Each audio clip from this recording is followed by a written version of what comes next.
नमस्कार दोस्तों। तो देखिए दोस्तों, आज के समय में जो डेवलपमेंट के जो कार्य हैं वो काफ़ी तेज़ी से काफ़ी स्पीड से चल रहे हैं और उनमें जो सबसे ज़्यादा जो फास्ट जो चीज़ चल रही है वो है हाईवेज़ का बनना। और उसके लिए जो काम होता है वो होता है एक किसान की ज़मीन का एक्विजिशन, एक आम आदमी की ज़मीन की लैंड की एक्विजिशन, लैंड को एक्वायर करना। अब जब कभी भी सरकार किसी भी लैंड को एक्वायर करती है, उसका एक्विजिशन करती है, तो उसके अगेंस्ट जो पर्सन है, जो ओनर है, उसे एक कंपनसेटरी अमाउंट जो है वो गवर्नमेंट के थ्रू पे किया जाता है।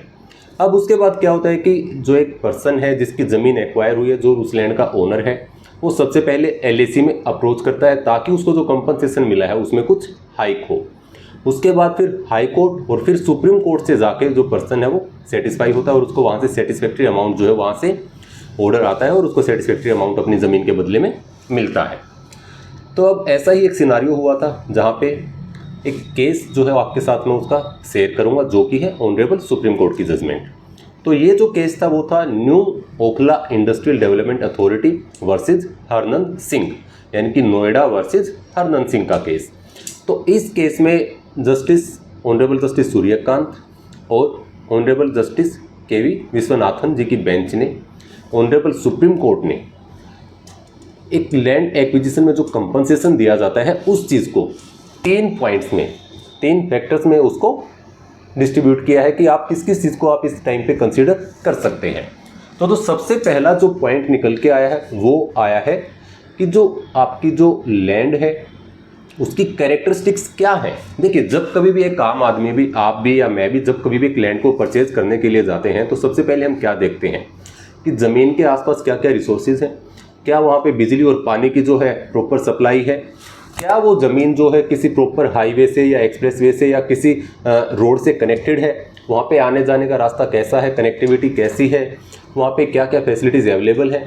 उस ज़मीन की लंबाई चौड़ाई कितनी है, क्या उस ज़मीन का जो फ्रंट है वो काफ़ी अच्छा है या उस ज़मीन का फ्रंट कम है, क्या क्या यूटिलिटीज़ वहाँ पे अवेलेबल है, और ज़मीन जो आपकी है वो समतल है यानी कि प्लेन है या ऊबड़ खाबड़ है, खेती करने के लायक है, कितनी फर्टाइल है, कितनी नहीं है। तो एटसेट्रा जो चीज़ें हैं वो सब हम भी, एक आम आदमी जब कभी भी ज़मीन खरीदता है तो वो इन सब चीज़ों के बारे में सोचता है। तो यही सेम जो क्राइटेरिया है वो लैंड एक्विजिशन के कंपनसेशन के लिहाज से भी लागू किया जाएगा और जो गवर्नमेंट है वो उस ज़मीन की कैरेक्टरिस्टिक्स को भी एक फैक्टर के तौर पे कंसीडर करेगी। अब इसके बाद जो ऑनरेबल सुप्रीम कोर्ट ने दूसरी कैटेगरी बताई है, जो दूसरा फैक्टर बताया है, वो बताया है कि फ्यूचर की पोटेंशियलिटी क्या है, what is the future potentiality of that land that has been acquired. तो देखिए, अब जैसे एक मैंने आपको पहले भी एग्जांपल दिया, मैं फिर से एग्जांपल दे रहा हूँ कि अगर एक आम आदमी किसी ज़मीन को खरीदता है, अगर मैं किसी ज़मीन को खरीदने के लिए जा रहा हूँ तो मैं वहाँ पे सबसे पहले ये देखता हूँ कि क्या ये रेजिडेंशियल पर्पज़ के लिए है या ये कमर्शियल है। आगे चल के अगर मैं इस साइट पे कोई अपना कमर्शियल बिजनेस डेवलप करता हूँ तो उसकी पोटेंशियलिटी क्या होगी, वहाँ पे कोई टूरिज्म है या फिर वो कोई डेवलप्ड एरिया है, या वहाँ पे क्या क्या जो फ्यूचर में जो मैं उस चीज़ को कैसे कैसे उसकी पोटेंशियलिटी को यूज़ कर सकता हूँ, किस तरीके से वहाँ से मैं अपना काम ले सकता हूँ। तो यही जो सारी चीज़ें हैं ये जो गवर्नमेंट भी है उन चीज़ों को कंसीडर कर सकती है और ये सेकेंड फैक्टर में